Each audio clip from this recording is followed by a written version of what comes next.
They asked the monk. Where did he go? Heaven or hell?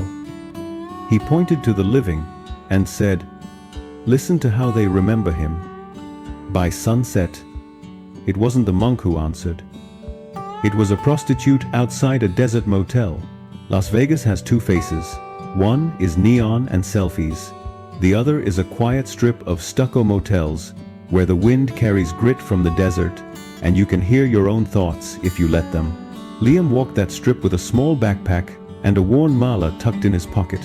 His teacher, Brother Daniel, had sent him out for a year to learn what books can't teach. Go see life. The monk said, then tell me what happens after. Liam came back to the Zen center, smarter at sitting, not wiser at living. Brother Daniel didn't scold, he just waited. One morning, a funeral procession rolled past the center toward a small chapel by the highway. Without warning, Brother Daniel nodded at the hearse. Liam, go find out where that man has gone, heaven or hell. Liam bowed and followed. He stood in the chapel, sat at the back, breathed, listened, tried to feel an answer. Nothing came. After, Brother Daniel's face tightened. You wandered for a year and learned nothing. Don't come back without an answer. Liam walked until dusk and stopped near a low-budget motel, the kind with a humming ice machine and a tired soda sign. Thirsty and humiliated, a woman by the stair rail watched him for a long second, then came over with a plastic bottle of water. You look like the inside of a dryer, she said, half smiling. I'm Ava, he thanked her, eyes down. She'd heard worse labels than a prostitute. Some said it like a punchline. Some said it like a curse. Tonight she said it with a shrug, before anyone else could try to weaponize it. What's with the beads? She asked, nodding at his pocket. Liam told her everything. The teacher, the funeral, the question that felt like a locked door. Ava listened without interrupting. You want your answer, she said. Tomorrow, there are 2 services. Same chapel. Come stand where I stand and don't close your eyes. Just listen. The desert morning was cool enough to make you grateful for sunlight. At the first memorial, the chapel filled with people carrying casseroles and stories. They were celebrating a man who ran a second-hand store on Fremont. A woman with a raspy laugh said he always slipped warm coats to folks who couldn't pay. A teen in a faded hoodie said the man fixed his bike for free and taught him how to true a wheel. A worker from a shelter cried as she talked about the nights he dropped off blankets. No photos, no hashtags, just a knock and a smile. No one mentioned his car, his house, his clothes. They remembered what he did when nobody was watching. Ava leaned close to Liam. Where do you think he went? Liam swallowed.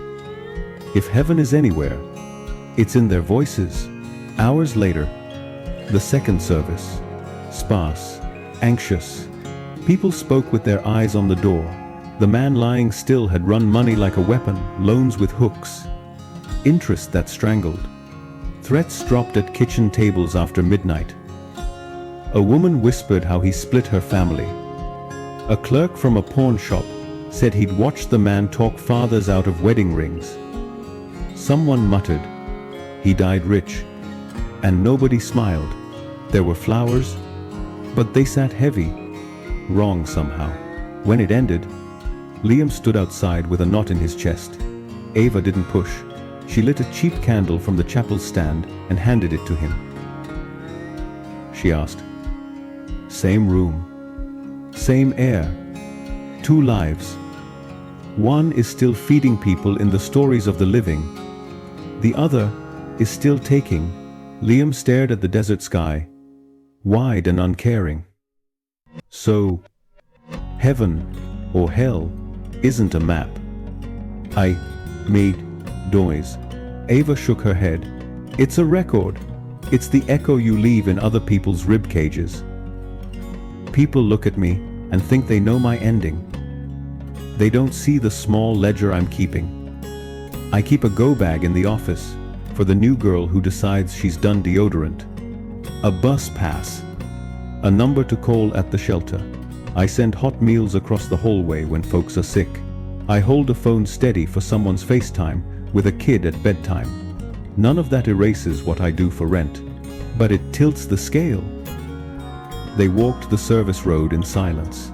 A car slowed, and a man yelled something ugly from the passenger seat. Old reflex rose in Liam. He turned. Jaw tight, Ava's palm touched his sleeve. "Don't," she said softly. "Words are karma too. He can keep his." She pulled a folded 20 from her pocket and handed it to a young woman by the vending machine. "Eat," Ava said. "Text your sister." The girl's eyes filled. "Thank you," Ava shrugged again. Like she didn't deserve thanks. We all get to decide how loud our echo is. At sundown, Brother Daniel found them in the chapel's side yard, where the wind sounded like a distant train. He looked at Ava first, not Liam. "Thank you for watching my student," he said. Ava snorted. "He watched me."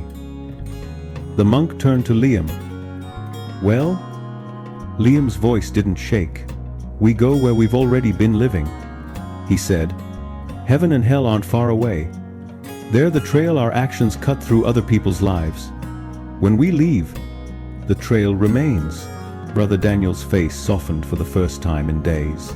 "Good," he said. "Now go apologize to your feet and eat something hot." They sat on the curb with styrofoam cups of soup that steamed like small blessings. Liam said, "A teacher once told me, let your yes be yes, and your no be no.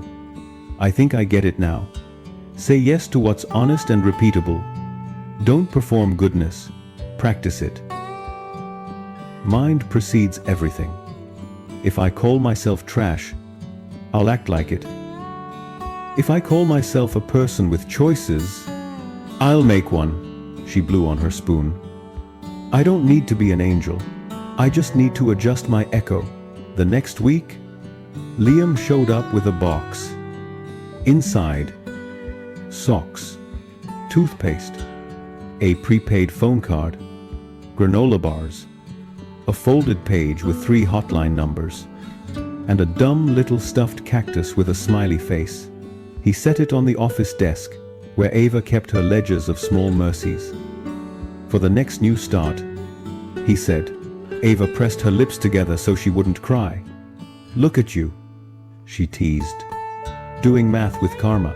Here's the part you came for. You don't have to solve the afterlife. You can shape this life. Thought by thought, word by word, deed by deed. Good deposits don't need lights or applause. They show up later as someone sleeping easier because of you. Someone telling a story with your name in it. Someone lighting a candle and feeling less alone. So, what's your next small deposit? Call your mom back. Forgive the debt you can afford to forgive. Take soup to the neighbor who just lost someone. Tell the truth kindly when lying would be easier. And if your past is loud, don't panic. Quiet it with better echoes. If this story gave you a little peace, like the video, share it with one person who needs hope. And subscribe to Tales by DL for more stories where simple, daily choices decide our direction. Be patient. Stay grateful. Keep moving forward.